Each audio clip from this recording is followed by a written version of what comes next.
Hello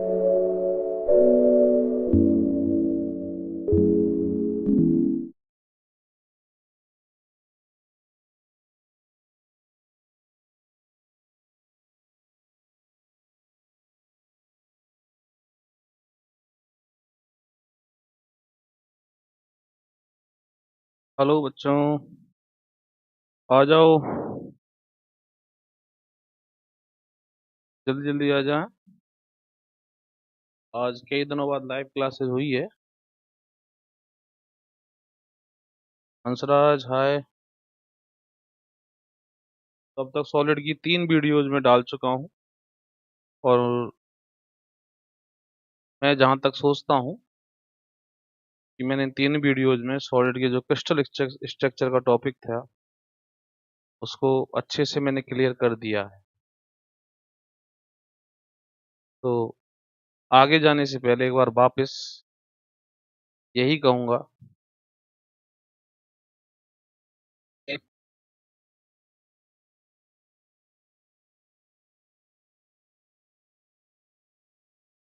कि Soni physics classes के live channel पर आईआईटी जैम का पूरा कोर्स, आईआईटी जैम फिजिक्स का पूरा कोर्स बिल्कुल फ्री ऑफ कॉस्ट आपको मिलेगा। तो आप देखते रहें वीडियोज, क्वेश्चन सॉल्व करते रहें और इसी से ही आपको बहुत अच्छी सफलता मिल जाएगी। है ना, कहीं इधर उधर भटकने की जरूरत नहीं है।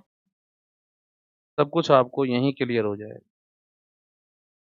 क्योंकि पूरा कोर्स करा रहे हैं, कोई भी टॉपिक छोड़ेंगे नहीं, फुल कोर्स। ठीक है। तो अब तक आपने इलेक्ट्रॉनिक्स पढ़ चुके हैं कंप्लीट। सॉलिड स्टेट की 3 वीडियोज बना चुके हैं। फोर्थ वीडियो ये आ रही है आज लाइव। मैंने कहा चलो बहुत दिनों हो गए, बच्चे सोच रहे होंगे कहाँ चले गए, है ना। तो आज लाइव फिर वापस आ जाते हैं। धनपाल हेलो, क्या हाल है? अच्छे हैं।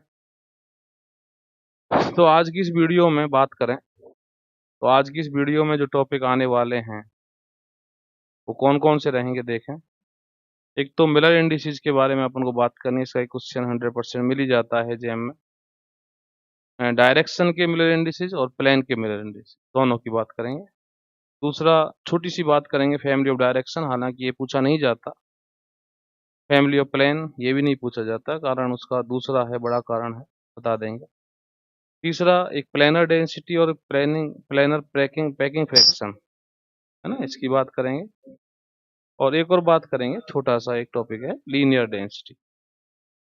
ठीक है ना, इन सब की आज बात करने वाले हैं। तो बिल्कुल ध्यान से सुने, पिछले 3 वीडियोस देख लें, है ना। जिसने नहीं देखी हैं वो पिछली 3 वीडियोस देख लें तो अच्छे समझ में आ जाएगा सब कुछ। फिर मैंने पूरी कोशिश की है क्रिस्टल स्ट्रक्चर को समझाने की। बिल्कुल बेसिक से गया हूँ, एक एक स्ट्रक्चर को बताया है, अच्छे से सब कुछ समझाया है। आज भी यही कोशिश करूंगा कि तुमको सब समझ में आए, तुम्हारे सारे कॉन्सेप्ट क्लियर हो, तुम्हें कोई दिक्कत ना आए। और जहां तक मैं कोशिश यही करता हूँ कि हर एक टॉपिक, है ना, कोई छूटे नहीं, सारे टॉपिक कवर करने की कोशिश करता हूँ। ठीक है। और ये जो मैं पढ़ाता हूँ इसकी मैं पीडीएफ तुमको भेज रहा हूँ, लगातार भेज रहा हूँ। उनको भी देखते रहें, उनसे नोट्स बनाते रहें। ठीक है ना। तो टेंशन ना लें, पढ़ते रहें। तो स्टार्ट करते हैं। तो सबसे पहले मिरर इंडिसेस ऑफ डायरेक्शन, है ना, प्लेन की बात करेंगे, पहले डायरेक्शन की बात कर लें। तो पहली बात करें कि मिरर इंडिसेस हैं क्या। मिरर इंडिसेस किसको बताते हैं? मिरर इंडिसेस बताते हैं ओरिएंटेशन ऑफ लाइन या ओरिएंटेशन ऑफ प्लेन। कि लाइन, जो लाइन है वो किस तरह वहां पे मौजूद है, प्लेन है वो किस तरह वहां पे मौजूद है, उसका ओरिएंटेशन क्या है, वो किस तरह रखी हुई है ना। कहाँ रखी हुई है इस बात को नहीं बता। मिरर इंडिसेस लाइन कहाँ पे है इस बात को नहीं बताएंगे। मिरर इंडिसेस प्लेन कहाँ पे है इस बात को नहीं बताएंगे।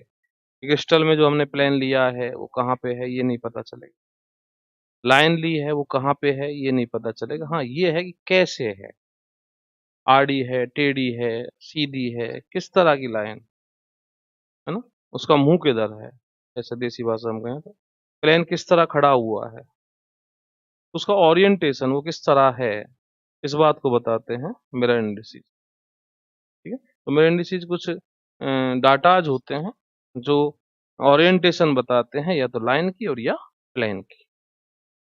ठीक है ना, अब एक बात सोचो थोड़ा सा, है ना, एक थोड़ा सा दिमाग लगाओ कि एक कस्बा है, कस्बे में बहुत सारे घर हैं, घरों की बहुत सारी दीवारें हैं, तो ये दीवारें क्या हुई, प्लेन हो गई।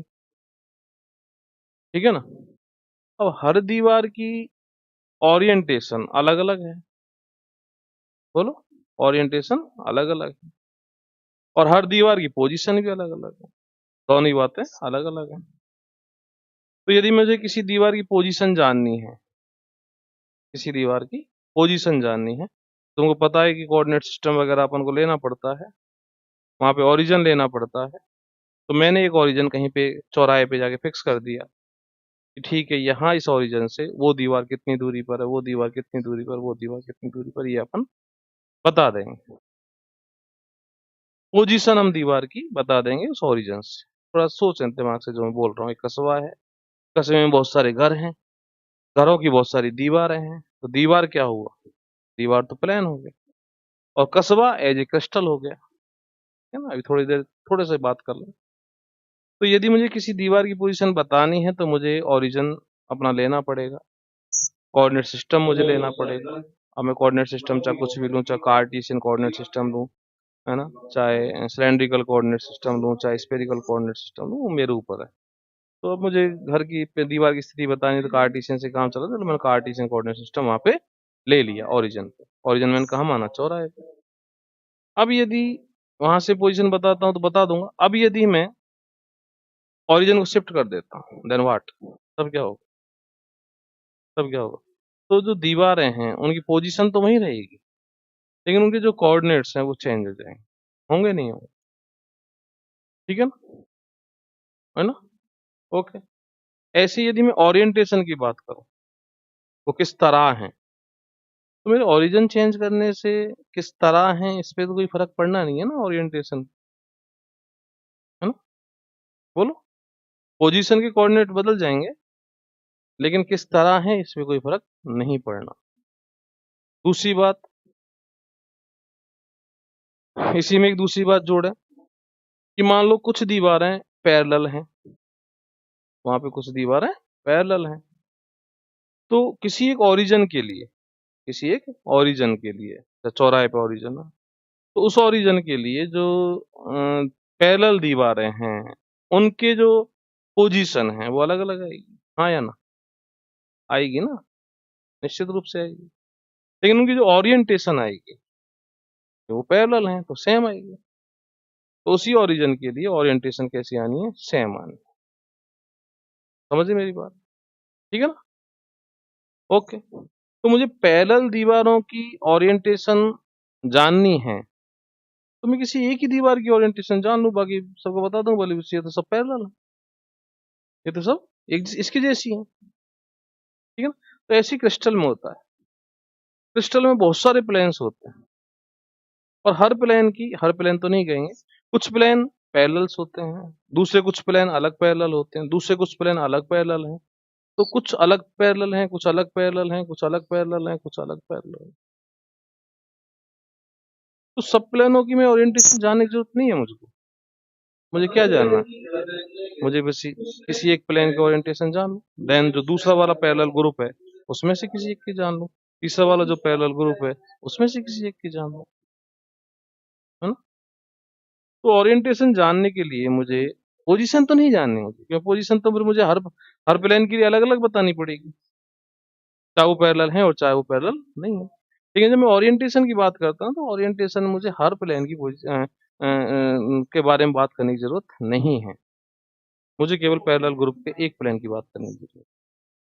तो बहुत सारे पैरेलल ग्रुप हैं, ग्रुप प्लेन नहीं बोला, पैरेलल प्लेन ग्रुप है। तो एक ग्रुप में एक की पोजीशन जान लो, दूसरे ग्रुप में दूसरे की जान लो, सॉरी ओरिएंटेशन जान लो, दूसरे में दूसरे की ओरिएंटेशन जान लो, डॉट डॉट डॉट। तो ये ओरिएंटेशन बताता कौन है? ये बताता है मिलर इंडिसेस। मिलर इंडिसेस, समझ गए? ठीक है।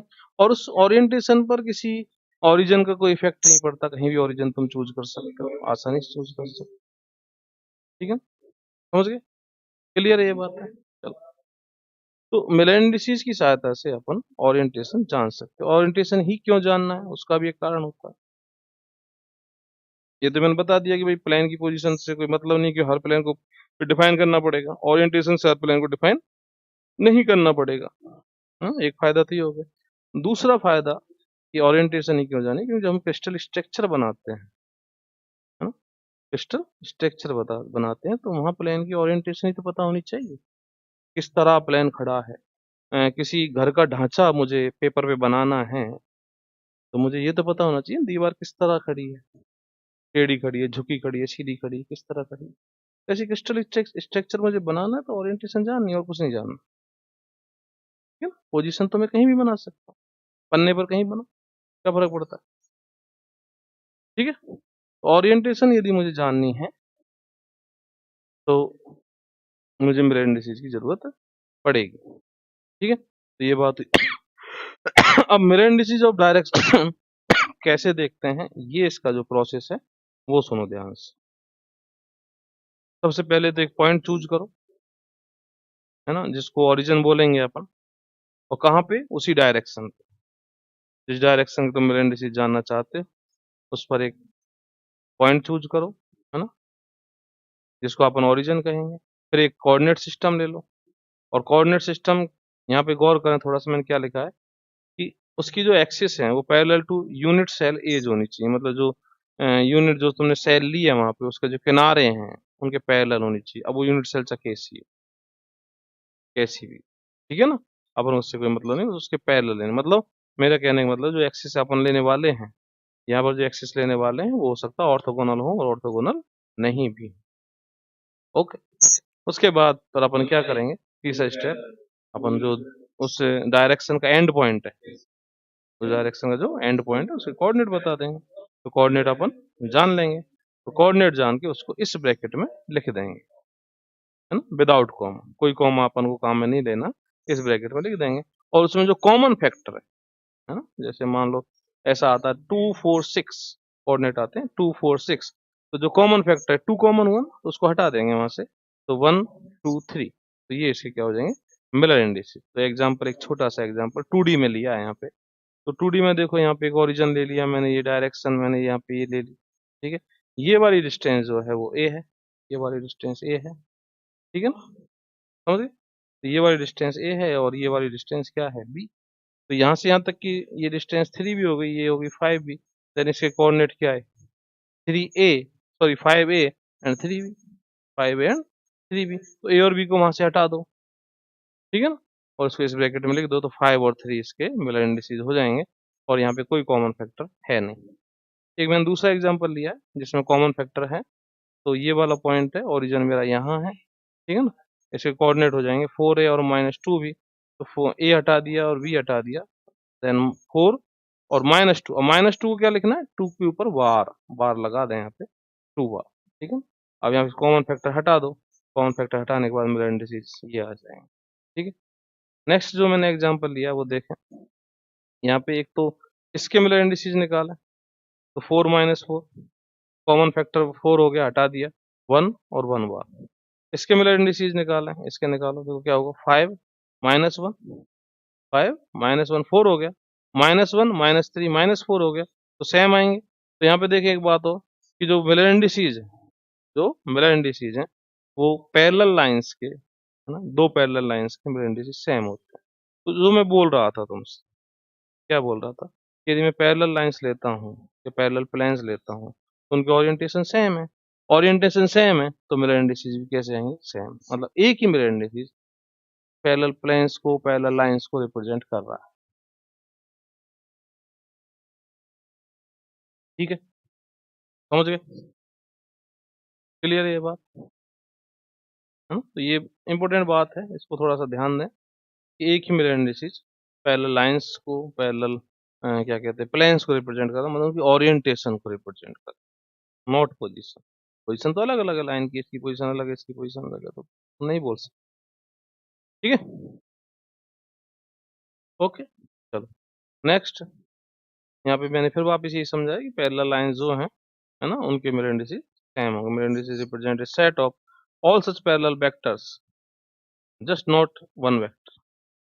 ठीक, अब यहाँ पे 3D में आए, तो 3D में वही सेम कहानी है, कोई बड़ी बात नहीं है कि यहाँ पे मैंने एक क्रिस्टल लिया है ना, इसका एक्स डायरेक्शन ये रहा, वाई डायरेक्शन ये रहा, जेड डायरेक्शन ये रहा। अब मैंने यहाँ पे पीछे वाला जो फेस है उस पर एक ये लाइन बनाई है, इसके क्या कहते हैं, मिलर इंडिसेस जो है 0 1 1 है। क्यों? क्योंकि यहाँ जो है, यहाँ पे देखो, यहाँ पे 1 1 ही तो आएगा, वाई और जेड, और एक्स तो 0 आना है। यहाँ पे देखें तो यहाँ पे क्या आना है, एक्स और जेड 1 1 आना, वाई 0 आना है। यहाँ पे क्या होगा, यहाँ पे देखो, यहाँ पे है ना, जेड 1 आना, वाई और जेड 0 आना, देन अपन बता सकते हैं। ठीक है ना, तो इसका बता सकते हैं, इसका आसानी से, इसका आसानी से, इसका आसानी से, इसका आसानी से। अब इसका बताना हो तो इसका बताने के लिए क्या करोगे बताओ, यहाँ के मिरर इंडिसेस में से, यहाँ के सॉरी यहाँ के कोऑर्डिनेट्स में से यहाँ के कोऑर्डिनेट्स घटा दो, है ना, आ जाएगी मिरर इंडिसेस। तो यहाँ के कोऑर्डिनेट क्या है बताओ, 0 1 0, और यहाँ के क्या, 1 0 0, तो 0 1 0, तो 0, और यहाँ 1 0 0, तो 0 - 1 1 बार, 1 - 0 1, 0 - 0 0, तो 1 बार 1 0, तो इसके जो मेरे इंडिसेस है 1 बार 1 0। ठीक है ना, इसके मेरे बता देंगे, कोई बड़ी बात नहीं है। मेरा इंडिसेस मैंने तुमको यहाँ पे लाइन के समझा दिया, और कोई खतरनाक ऐसा क्वेश्चन आता नहीं है। ठीक है, इसके बाद जो मैं वीडियो कल लाने वाला हूँ उसमें मैं कुछ और बातें भी करेंगे, है ना, जेएम के जो क्वेश्चन आए उनको भी छेड़ेंगे, कल कल देखते हैं। ठीक है, मेरा indices of plane, next topic. तो अब प्लेन की बात करें तो प्लेन सेम बिल्कुल ऐसा कि ऐसा करना, कुछ नहीं करना अपन को, है ना। क्या करना वहाँ पे, किस तरह बात करनी है, किस तरह निकालना है, सॉरी। नंबर 1, ओरिजिन चुनो, है ना। यहाँ पे जो ओरिजिन तुम ले रहे हो उसको एक बात ध्यान देना, यहाँ पे जो ओरिजिन ले रहे हो वो प्लेन पर नहीं होना चाहिए, मोस्ट इंपोर्टेंट पॉइंट। लाइन में जो ओरिजिन था, है ना, लाइन में जो ओरिजिन था वो लाइन पर हो सकता है, लेकिन प्लेन के मिरर इंडिसेस यदि लिख रहे हो तो फिर यहाँ पे जो तुम पॉइंट ले रहे हो, जो ओरिजिन ले रहे हो, ठीक है ना, वो उस प्लेन पर नहीं होना चाहिए। देन कोऑर्डिनेट सिस्टम चूज कर लो। फिर जो प्लेन ने इंटरसेक्ट काटे हैं, है ना, इंटरसेक्ट पॉइंट बनाए हैं एक्स वाई जेड एक्सिस पर, उनके कोऑर्डिनेट लिख लो, उनके कोऑर्डिनेट, है ना। ठीक है ना, अपन बता सकते हैं, कोई बड़ी बात नहीं है, कोऑर्डिनेट बना दो। अब उस कोऑर्डिनेट को रेसिप्रोकल कर लो, उल्टा कर लो, कर लिया उल्टा।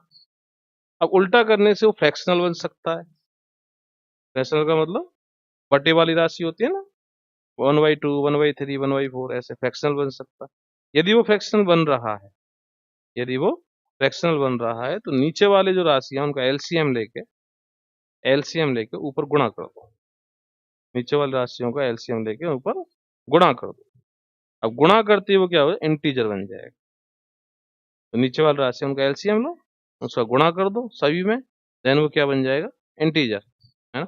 अब उसमें से जो कॉमन फैक्टर उसको हटा दो। ठीक है ना, तो पहले तो कोऑर्डिनेट सिस्टम चूज करना, देन इंटरसेप्ट पॉइंट निकालने, उसके कोऑर्डिनेट निकालने सारे पॉइंट्स के, प्लेन ने जहां जहां काटा है एक्स वाई जेड एक्सिस को, देन उसका रेसिप्रोकल करना है। और रेसिप्रोकल करने के बाद जो नीचे वाली राशियां हैं उनका एलसीएम लेके मल्टीप्लाई करना है, और मल्टीप्लाई करने के बाद वो इंटीजर बन जाएगा। इंटीजर में यदि कोई कॉमन फैक्टर है तो हटा दो, उसमें स्मॉलेस्ट इंटीजर चाहिए। ठीक है ना, गौर करें, स्मॉल बहुत जरूरी है ये। ठीक है, तो एग्जांपल लें, देखो। तो यहाँ एक मैंने ये स्ट्रक्चर ली है और एक प्लेन ये रहा। अब ये एक्स एक्सिस है, ये वाली लिखी नहीं है यहाँ पे, ये वाई एक्सिस है, ये जेड एक्सिस है। तो यहाँ इसने इसको काटा है 2 0 0 पर, यहाँ पे काटा है 0 3 0 पर, यहाँ पे काटा है 0 1 0। ठीक है ना, तो मेरे कोऑर्डिनेट क्या हुए यहाँ पे, जो क्या कहते हैं, मेरा इंडिसेस क्या हुए, 2 3 1, क्योंकि यहाँ पे कोई फ्रैक्शनल पार्ट आया ही नहीं। ठीक है ना, सॉरी, मेरे इंडिसेस तो कहाँ हो गए, सॉरी सॉरी सॉरी, है ना। ठीक है, कोऑर्डिनेट हो गए मेरे 2 3 1। ओके। समझ गए, इंटरसेक्ट पॉइंट पता चल गया। एक्स पर टू पर काटा है एक्स पर, और वाई पर 3 पर काटा है, जेड पर 1 पर काटा है, तो 2 3 1, देन रेसिप्रोकल ले लिया इसका मैंने, 1/2 1/3 1/1। ठीक है, अब नीचे क्या है, 2 और 3, 2 और 3 का एलसीएम 6 हो गया, 6 से मैंने क्या किया, मल्टीप्लाई किया, तो 3, 1/2 को मल्टीप्लाई किया 3, 1/3 को मल्टीप्लाई किया 2, और 1/1 को मल्टीप्लाई किया 6। ये अब इसमें कॉमन फैक्टर है क्या, नहीं है, कॉमन फैक्टर नहीं है, देन ये मेरा इंडिसेज है मेरा, है ना। तो इसको मैं लिख दिया 3 2 6, और जो ब्रैकेट काम में लिया, थोड़ा सा ब्रैकेट को ध्यान दें, है ना, ब्रैकेट यहाँ पे स्मॉल ब्रैकेट काम में लिया गया। ठीक है, ओके। तो यहाँ पे वही बात है कि एक जो मिरर इंडिसेज हैं वो किसको रिप्रेजेंट करती हैं, पैरेलल प्लेन्स को रिप्रेजेंट करती है ना, infinite set of parallel planes. थोड़ा सा ध्यान देना, एक एक शब्द पर ध्यान देना, क्योंकि यहीं से क्वेश्चन पुट हो जाता है। ठीक है, ओके, समझ गए। अब नेक्स्ट एग्जांपल में मैंने क्या किया, जान पूछ के एक ऐसा क्वेश्चन लिया जिसमें जो प्लेन है, ये वाला जो प्लेन है, ये वाला, ये ओरिजिन से ही जा रहा है ना। अब ओरिजिन से जा रहा है तो तुम इसके इंटरसेक्ट पॉइंट क्या लिखोगे भैया, एक्स को तो इन्फिनिटी पे काटेगा, वाई को 0 पे काटेगा, जेड को इन्फिनिटी पर काटेगा, देन इनका रेसिप्रोकल लो तो 0, 0 का इन्फिनिटी, इन्फिनिटी का 0, देन ये रॉन्ग हो गया, ये मेरे इंडिसेज नहीं हो सकते, किसी का मेरे इंडिसेज इन्फिनिटी नहीं हो सकता। ठीक है, तो मुझे फिर क्या करना चाहिए, यदि मेरे मेरे को दे रखा है कि भाई साहब ये तो कंफ्यूजन वाला दे दिया कि एक एक देखो, ये भी देखो, ये वाला प्लान देखो कहाँ से जा रहा है, ओरिजिन से, है ना। तो इसको मैंने थोड़ा डिटेल नहीं खोला, बस इसको तुम देखना। ठीक है, अब इसके मेरे इंडिसेज कैसे लिखें, तो मुझे तो पता है ना एक बात, बोले क्या, कि मैं तो दूसरे पैरेलल प्लेन के लिख दूंगा, इसकी ना लिख के दूसरे पैरेलल प्लेन की लिख दूंगा, तो इसकी जगह पे मैं इसके लिख दूं, तो पैरेलल प्लेन बना लूं एक और। इसके क्या आएंगे देखो, इसके क्या आएंगे, एक्स को कहाँ काटेगा, इन्फिनिटी पर, एक्स को इन्फिनिटी पर काट रहा है, वाई को यहाँ ए पर काट रहा है ना, ए पर काट रहा है, जेड को फिर अगेन इन्फिनिटी पर, सॉरी, एक्स को इन्फिनिटी पर, वाई को बी पर, और जेड को इन्फिनिटी पर अगेन। तो बी मैंने यहाँ से हटा दी, बी मैंने यहाँ से हटा दिया, थोड़ा सा इसमें गौर कर लें, मैं बी बार बार पहले बोल रहा हूँ कि ए हटा दिया, बी हटा दिया, है ना, बताऊंगा तुमको एक जब क्वेश्चन कराऊंगा तब तुम देखोगे यहाँ पे ए हट गया, बी हट गया। ठीक है, तो यहाँ पे थोड़ा सा गौर कर लें, मैंने ए और बी हटा दिए हैं, है ना, ए बी सी जो साइड होती है उनकी यूनिट सेल की, वो मैंने हटा देता हूँ, हर बार हटा देता हूँ।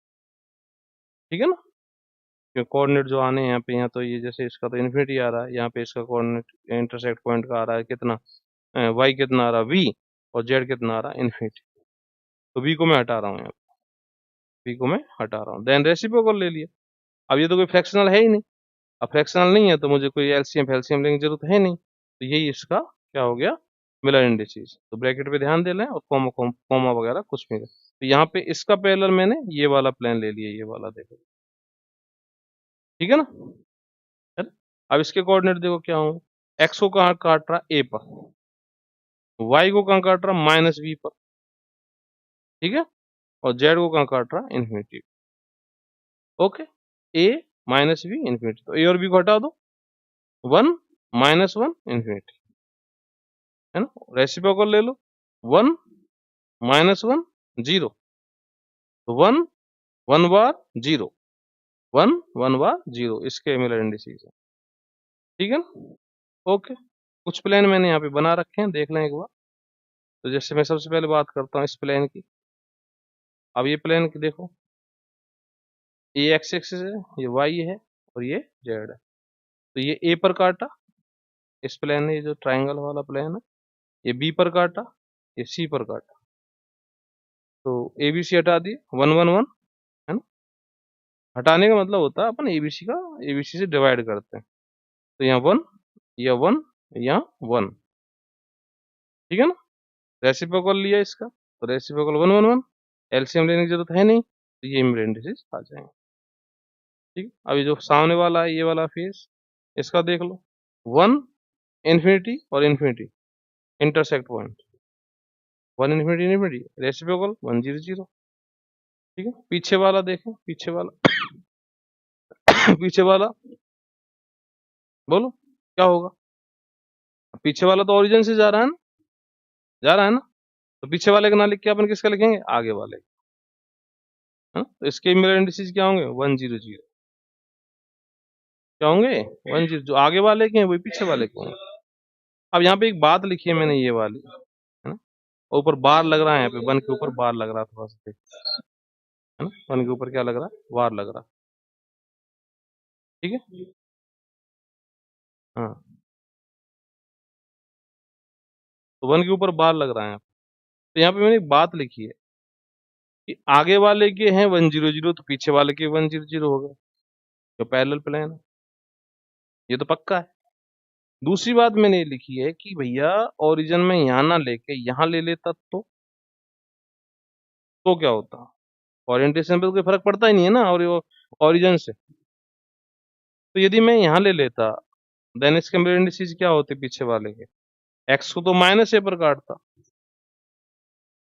भाई तुम्हारा ओरिजिन यहाँ होता तो एक्स यहाँ होता ना, एक्स यहाँ से शुरू होता है, यहाँ से देखो, यहाँ से शुरू होता है, यहाँ से, ये एक्स, ये वाई, और ये जेड। तो एक्स को तो माइनस ए पर काटता, ये माइनस ए हो जाता, वाई को इन्फिनिटी पर और जेड को भी इन्फिनिटी पर, रेसिप्रोकल लेते -1 0 0, तो यही आते। तो इसका मतलब ये हुआ कि जो मिरर इंडिसेस है ना, आगे वाले के और पीछे वाले के सेम होते हैं। पहली बात। तो दूसरी बात ये हुई कि 100 के ऊपर बार लगा दें, सबके ऊपर, सबके ऊपर 1 बार 0 बार 0 बार, 0 बार का मतलब नहीं होता 1 बार, माइनस से 0 थोड़ी होता, 1 बार 0 बार 0 बार, है ना। तो 1 बार 0 बार 0 बार और 100 एक ही बात होती है ना। मेरे इंडिसेस को अपन जब लिखते हैं तो एच के एल से लिखते हैं, एच के एल, एच के और एल, छोटे ब्रैकेट में एच के एल। तो मैं क्या बोला? एच के एल और H bar k bar l बार सेम होते हैं, सेम। ठीक है ना। नेक्स्ट एग्जांपल, यहाँ पे क्या हुआ, मेरे को यहाँ पे दिया हुआ था ओरिजिन, यहाँ पे, यहाँ दिया हुआ था, और ये मेरे को प्लेन दे रखा था। अब इसके मेरे से मेरे इंडिसेस पूछ लिए, तो पूछ लिए तो भाई सब मेरे टेस्ट ऐसी हो गई। बोले कैसे? ये कहाँ काटेगा एक्स वाई जेड एक्सिस को? देखो एक्स को नहीं काट रहा ना, वाई को भी नहीं काट रहा, जेड को भी नहीं काट रहा, नहीं काट रहा ना, कहाँ काट रहा? ठीक है। अब दो तरीके, या तो इस प्लेन को बढ़ाओ, है ना, और बढ़ा के एक्स वाई जेड को देखो, और या फिर अपना ओरिजिन यहाँ देखो। तो जैसे मैं ओरिजिन यहाँ करता हूँ तो मेरा एक्स तो ये हो गया, देखो ये लाइन एक्स हो गई, वाई ये हो गई, और जेड क्या हो गई? ये हो गई, एक्स वाई और जेड। ठीक है ना। तो एक्स वाई और जेड, बोलो। तो जेड को कहाँ काटा? -c पर। वाई को कहाँ काटा? -v पर। एक्स को कहाँ काटा? एक्स को -a पर। तो एबीसी हटा दिए, तो -1 -1 -1, तो 1 बार 1 बार 1 बार। ठीक है। अब कुछ बात है मेरे इंडिसेस की, मैंने यहाँ पे लिखी है। मेरे indices represent set of equidistance parallel planes. मेरे indices represent orientation of plane. H k l equal to h bar k bar l bar. H k l ये काम आ जाता है अपने, ठीक है ना। ये क्या लिखा है मैंने यहाँ पे, थोड़ा सा देखें मैंने क्या लिखा है ये, कि यदि किसी यूनिट सेल की साइड ए बी सी है ना, let is constant, let is parameter A B C है, और इंटरसेक्ट जो है, लेट कोई प्लेन जो है वो ओ ए ओ बी और ओ सी पर कर रहा है, ओ सी डिस्टेंस पर कर रहा है, कोई प्लेन इंटरसेक्ट कर रहा है कहाँ पे? ओ ए पर, ओ बी पर और ओ सी पर, डिस्टेंस पर। ठीक है। अरे बोलो यार, ओ ए डिस्टेंस पर जाकर इंटरसेक्ट कर रहा है, ओ बी पर इंटरसेक्ट कर रहा है, ओ सी पर इंटरसेक्ट कर रहा है। तो मैं क्या कहता था तुमसे? एबीसी को हटा दो, इसका मतलब एबीसी का भाग दे दो। ओ ए में ए का डिवाइड किया, ओ बी में बी का डिवाइड किया, ओ सी में सी का डिवाइड किया, देन रेसिप्रोकल लिया, ये तो आएंगे, है ना। ओ ए अपॉन ए, ओ बी अपॉन बी, ओ सी अपॉन सी का रेसिप्रोकल दिस।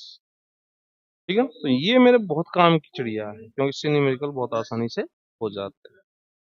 ठीक है। अब यहाँ पे मैंने एक बात थोड़ी सी समझाने के लिए और डिटेल खोलने के लिए कुछ मैंने पैरेलल प्लेन्स बनाए हैं। अब इन पैरेलल प्लेन्स में क्या समझाना चाहता हूँ, मैं ये समझाना चाहता हूँ दादा, एक तो एच के एल बराबर H bar k bar l बार कैसे है देख लो।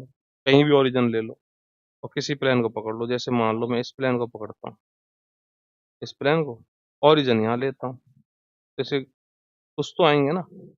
अब यदि मैं ओरिजिन यहाँ लेता हूँ तो कुछ आएंगे। अब दोनों में इंडिसेज कैसे होनी चाहिए, सेम, क्योंकि ओरिएंटेशन तो सेम, ठीक है ना।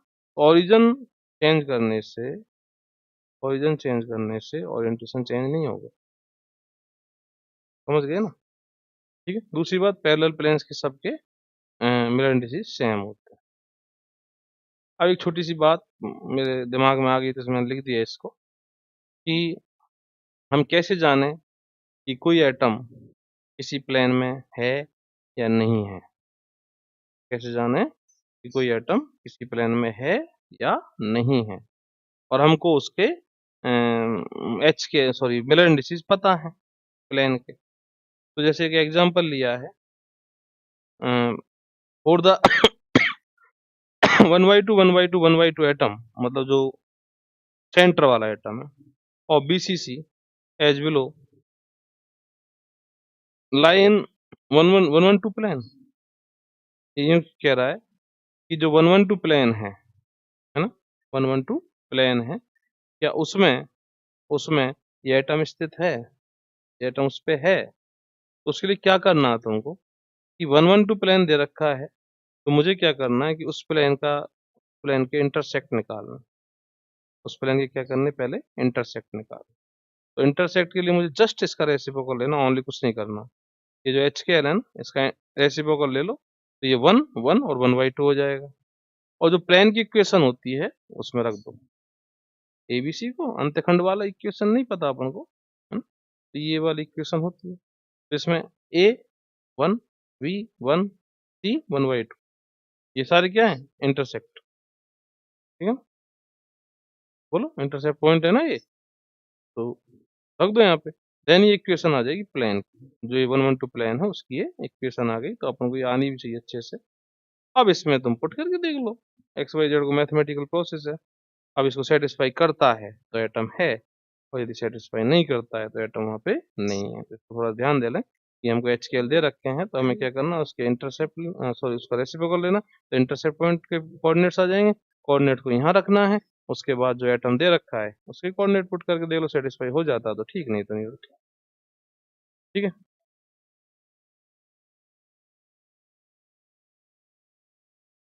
अब एक दूसरा टॉपिक जो अपने काम का नहीं है, फिर भी तुमको थोड़ा सा आना चाहिए, क्योंकि आगे जाओगे आईआईटी में तो दिक्कतें आएंगी। ये टॉपिक मैं डिटेल में नहीं पढ़ा रहा हूँ तुमको। उसका कारण क्या है, उसका कारण ये है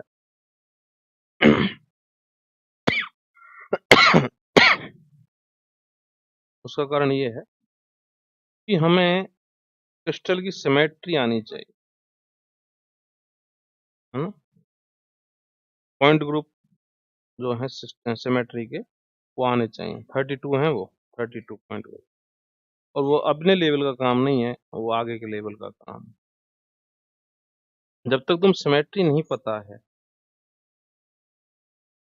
तब तक तुम डायरेक्ट फैमिली की बात नहीं कर सकते, चाहे वो डायरेक्शन की फैमिली हो और चाहे प्लेन की फैमिली हो। क्योंकि फैमिली में वो ही मेंबर हो सकते हैं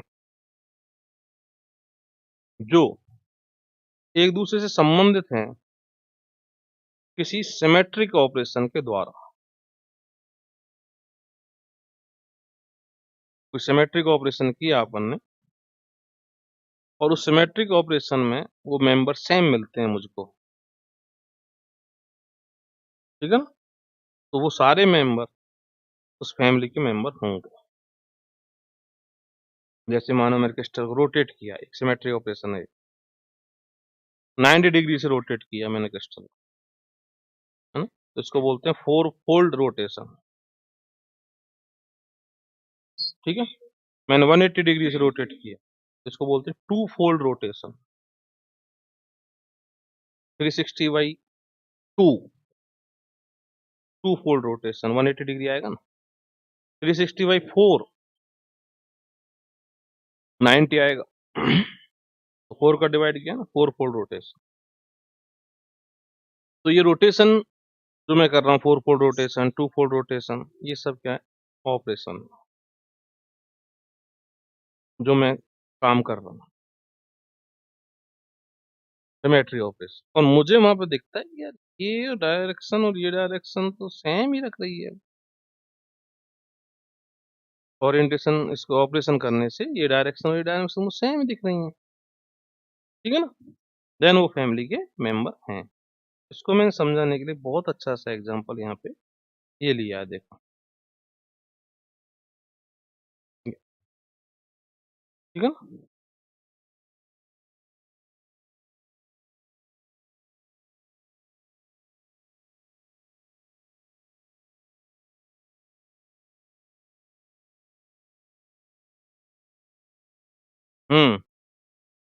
लाउ experiment and full symmetry, yes. अरे गणपत तू नहीं आया यार, कह रहा था ना मैं आऊंगा।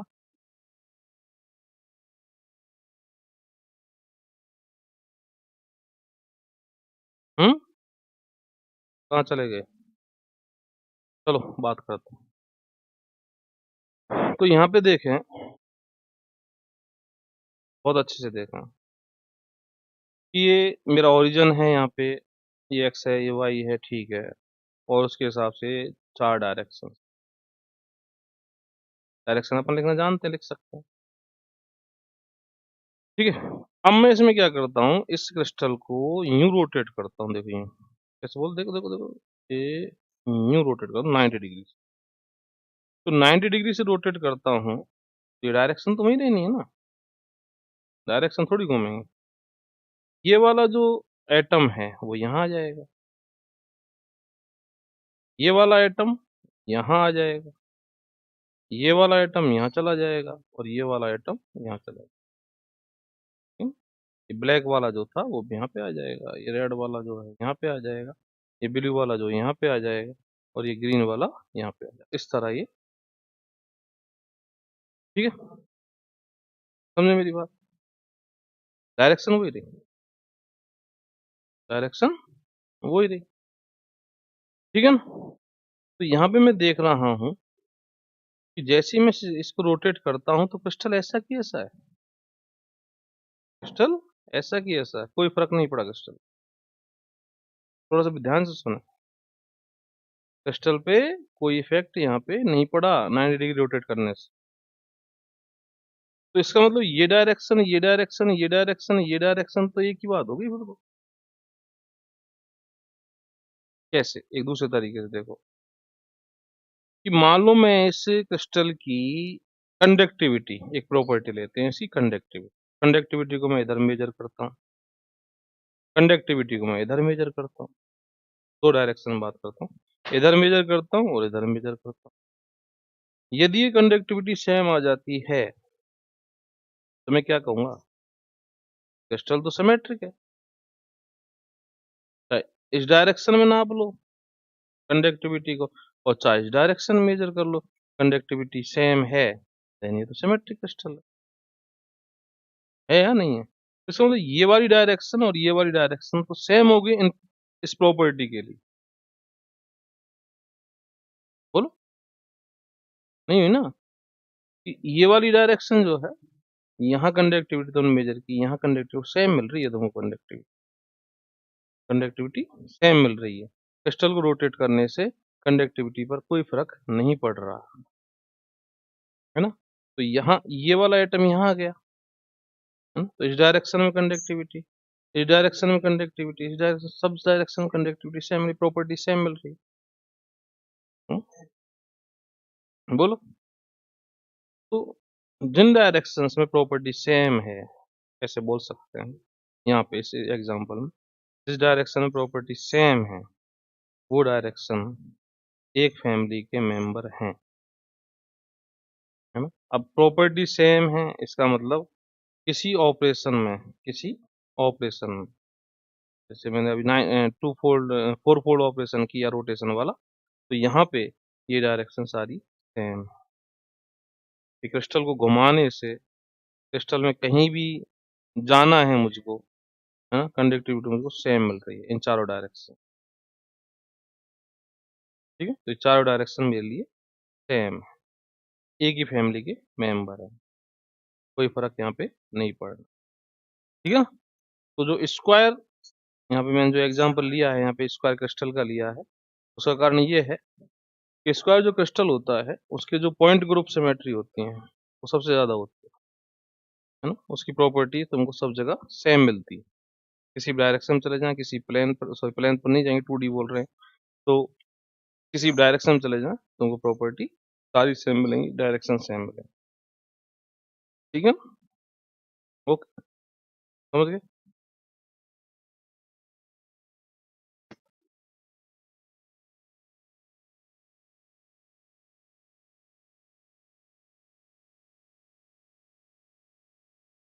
नहीं तो नहीं होगी।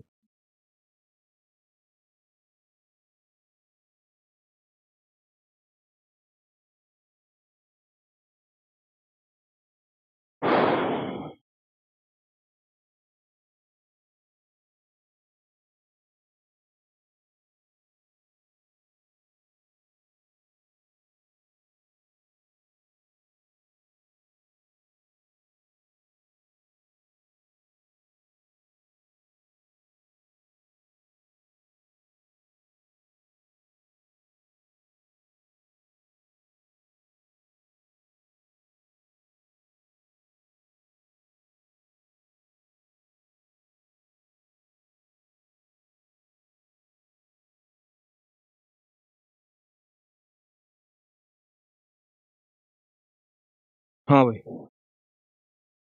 ठीक है ना। तो यहाँ पे मैंने बताने की कोशिश की है कि फैमिली कैसे पहचानो। तो फैमिली को जो सिंबल देते हैं वो इस तरह का देते हैं, इस तरह का देते हैं, यू और बी, है ना। यू और बी लिख दिया, एच के भी लिख सकते हैं।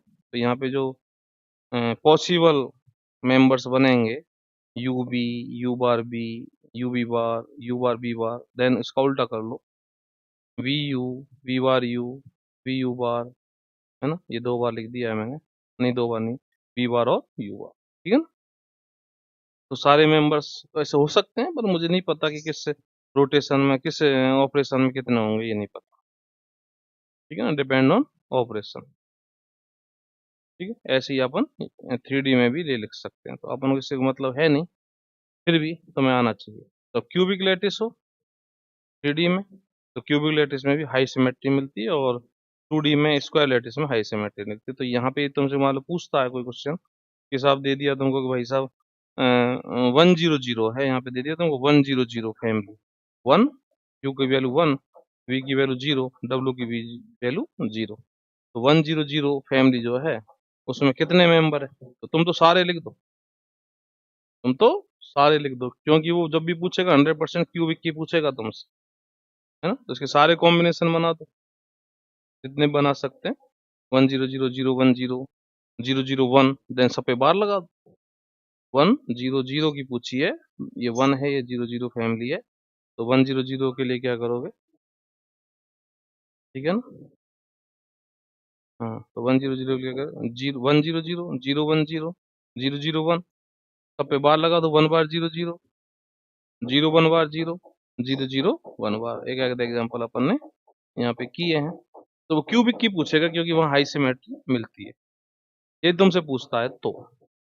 अब जैसे मैंने 1 1 0 की लिखी है, तो 1 1 0 की, हाँ भाई, तो 1 1 0 की देखो, सारे कॉम्बिनेशन में लेके देख लेना एक बार। ऐसी फैमिली ऑफ प्लेन्स, और फैमिली ऑफ प्लेन्स वही सेम है, पर यहाँ पे थोड़ा सा सिंबल का देखना, यहाँ पे जो सिंबल है वो करली सिंबल है, करली। ठीक है, ओके। तो ये फैमिली ऑफ प्लेन से अपन को ज्यादा मतलब नहीं, फिर भी तुमको क्यूबिक का पूछेगा तो क्यूबिक का तुम सारे कॉम्बिनेशन बता दो उसको, बोले ये है भैया। क्योंकि बेवकूफ़ी वाला क्वेश्चन होता है यदि कोई फैमिली के मेंबर पूछता और ऑपरेशन नहीं देता, ऑपरेशन तो मस्ट है। ठीक है ना गणपत? हाँ। अब एक आती है प्लेनर डेंसिटी, है ना? ये क्वेश्चन आ सकता है। तो मैंने एससी क्रिस्टल लिया है सिंपल क्यूबिक, और यहाँ पे प्लेनर डेंसिटी में समझाने की कोशिश करूंगा। तो प्लेनर डेंसिटी से पहले एक बात बता दो, एक तो होता है प्लेनर डेंसिटी और एक होता है प्लेनर पैकिंग फ्रैक्शन। है ना? प्लेनर डेंसिटी और प्लेनर पैकिंग फ्रैक्शन दोनों में अंतर है। ठीक है। तो प्लेनर डेंसिटी क्या है? Number of atom per unit area of plane, मतलब उस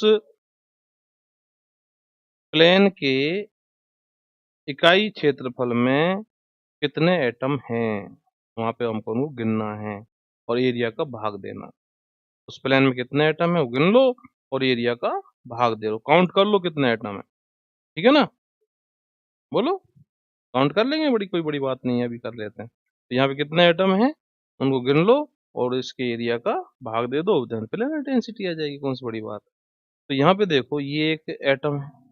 अच्छा एक बात और सुनो, अपन ने जब लास्ट वीडियो में अपन ने देखा था वहां पे कि number of atoms per unit cell निकाले थे, है ना? Number of atom per unit cell, एक सेल के अंदर कितने एटम। तो वहां पे मैंने क्या बताया था कि गोला लो और गोले में एंगल बनाओ। कौन सा एंगल? दो फलकों के बीच वाला, दो फेसेस के बीच वाला, 90 डिग्री है, 120 जो भी है। ठीक है ना वो एंगल। तो उस गोला माना था वहां पे एटम, एटम गोला मान के एंगल बनाओ और 90 डिग्री का एंगल आ रहा है मान लो। तो 90 डिग्री के एंगल में ऐसे बोला था कि 360 में तो पूरा गोला है, तो 90 में कितना होगा? 90 बटे 360, 1/4 गोला, और आधा ऊपर आधा नीचे समझाया। यहाँ पे यदि प्लेनर की बात कर रहा है वो, प्लेन में कितने एटम है, तो तुम्हें गोला नहीं मानना है, यहाँ पे डिस्क माननी है इसको, डिस्क। क्या माननी? डिस्क, ध्यान देना, गोला नहीं डिस्क।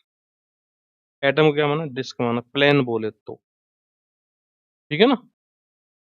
ओके। तो प्लेनर डेंसिटी इसकी निकाली, तो ये एटम है। अब इसको अपन डिस्क माने, अब डिस्क माने तो यहाँ पे इसका एंगल कितना बन रहा है इस प्लेन का? देखो ये रेड वाला और ये ब्लैक वाला 90। तो 90 में इस डिस्क का कितना हिस्सा आ रहा है ये देखना है।